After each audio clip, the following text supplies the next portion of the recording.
दो शहरों की दूरी हम गूगल मैप पर सेकंडों में पता कर लेते हैं और अपनी गाड़ियों से दूरी हम घंटों में तय भी कर लेते हैं, लेकिन यही दूरी मजदूर कई दिनों में तय कर रहे हैं।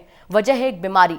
उस बीमारी से पूरे देश में लॉकडाउन लगा हुआ है, जिसके चलते मजदूर अपने घरों के लिए पैदल ही निकल पड़े हैं।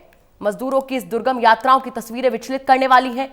हर सड़क पर मजदूरों का रेला दिखाई दे रहा है। सरकार और सामाजिक संस्थाओं की लाख कोशिशों के बावजूद पलायन है कि रुकने का नाम नहीं ले रहा है। इस पलायन की वजह क्या है और इसे कैसे रोका जा सकता है, यही जानने की हम आज कोशिश करेंगे। कोई पैदल निकला है, कोई साइकिल पर, कोई तेल के टैंकर पे। आखिर ऐसी क्या आफत आई है जिससे मजदूरों के पैर शहरों से उखाड़ दिए हैं और ये अपने घरों की तरफ भाग रहे हैं? देखिए हमारी खास रिपोर्ट।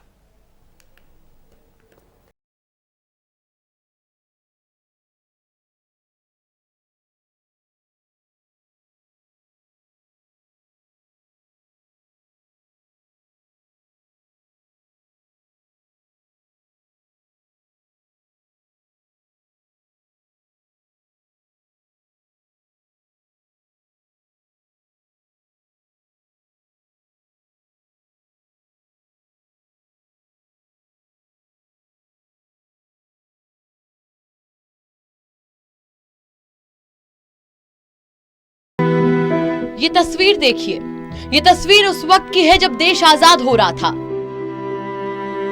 एक उम्मीद जग रही थी कि अब बंटवारा हो चुका है, अब लोग अपनी अपनी जगह रहेंगे और लोग चल पड़े। इधर के लोग उधर और उधर के लोग इधर। ये तस्वीर भारत के पलायन की है और ये तस्वीर आज के न्यू इंडिया की है। बदला कुछ भी नहीं, महज समय का बदलाव हुआ है। उम्मीद तब भी थी, उम्मीद अब भी है। तब एक देश से दूसरे देश जा रहे थे, आज शहर से गांव की तरफ जा रहे हैं और इस उम्मीद में घर जा रहे हैं कि बस कैसे भी कर पहुंच जाएं, दोबारा शहर नहीं आएंगे। यहाँ महामारी फैली है।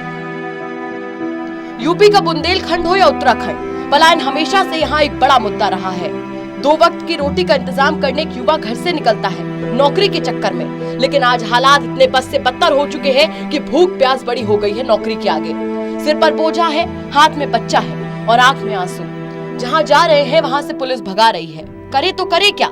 सिर पर बोझा रखे महिला से जब जाने की वजह पूछी तो उसका दर्द टूटे फूटे शब्दों में बाहर आ गया। कहाँ जा रहे हो बताओ? इलाहाबाद जाना है जी।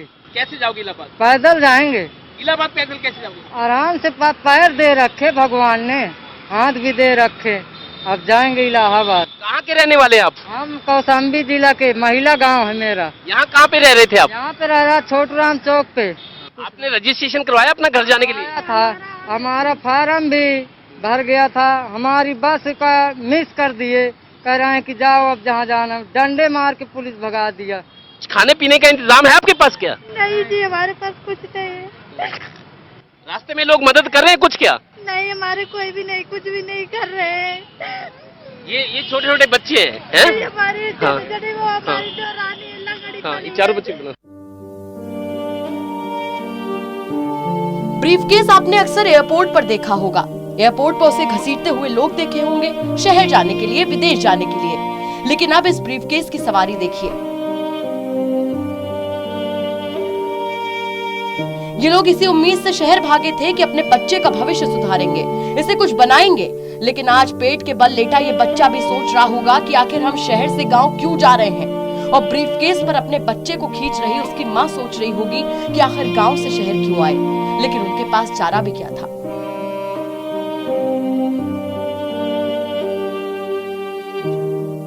अब एक और तस्वीर देखिए। तस्वीर आज के श्रवण कुमार की है, जिसकी कहानी बचपन से किताबों में बुजुर्गों के मुंह से खूब सुनी होगी।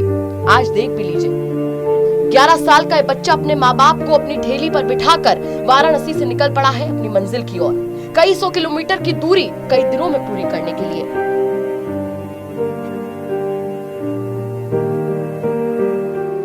अब राम पुकार से मिलिए। इनकी फोन पर बात करते हुए रोती बिलखती तस्वीर 3 दिन तक सोशल मीडिया पर वायरल हुई और जब लोगों को इसकी वजह पता चली तो कलेजा फट पड़ा।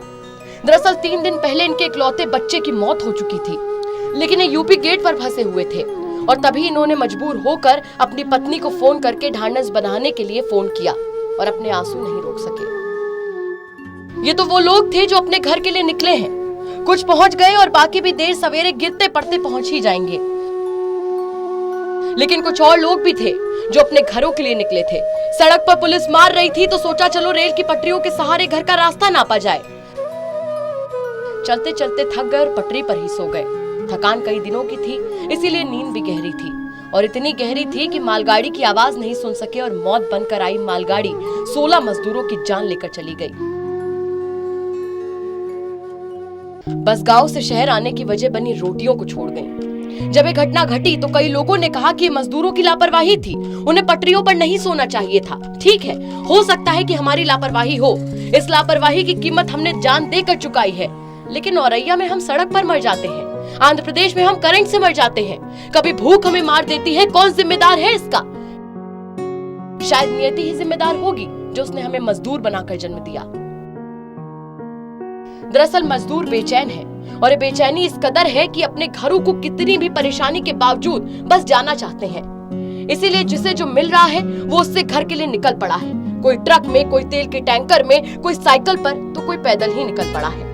वो हजारों किलोमीटर की दूरी जो हम गूगल मैप पर सेकंडों में पता कर लेते हैं और उसे घंटों में तय भी कर लेते हैं, उस दूरी को तय करने के लिए मजदूर दिन रात चल रहे हैं। ऐसा नहीं है कि लोग इनकी मदद नहीं कर रहे, लेकिन अब ये लोग रुकना नहीं चाहते। शायद शहर से और रोजगार से दोनों से भरोसा उठ चुका है और अब शायद जाते जाते ये लोग यही सोच रहे हैं कि खाली हाथ और बहुत सारे सपने लेकर आए थे हम आपके शहरों में, लेकिन अब उन्हीं खाली हाथों के साथ बहुत भरे मन से जा रहे हैं। हमें लगा था कि हम पलटेंगे किसी की आवाज सुनकर जिसमें भरोसा हो। आखिर हमारे हाथ आपके शहर को चमकाने में ही तो खुरदुरे हुए हैं, लेकिन किसी ने नहीं रोका, किसी ने नहीं दिया भरोसा कि ये शहर हमारा भी है। हो सकता है कि कुछ देर बाद हमारे पैर लड़खड़ा जाएं, हम गिर जाए बेहोश होकर।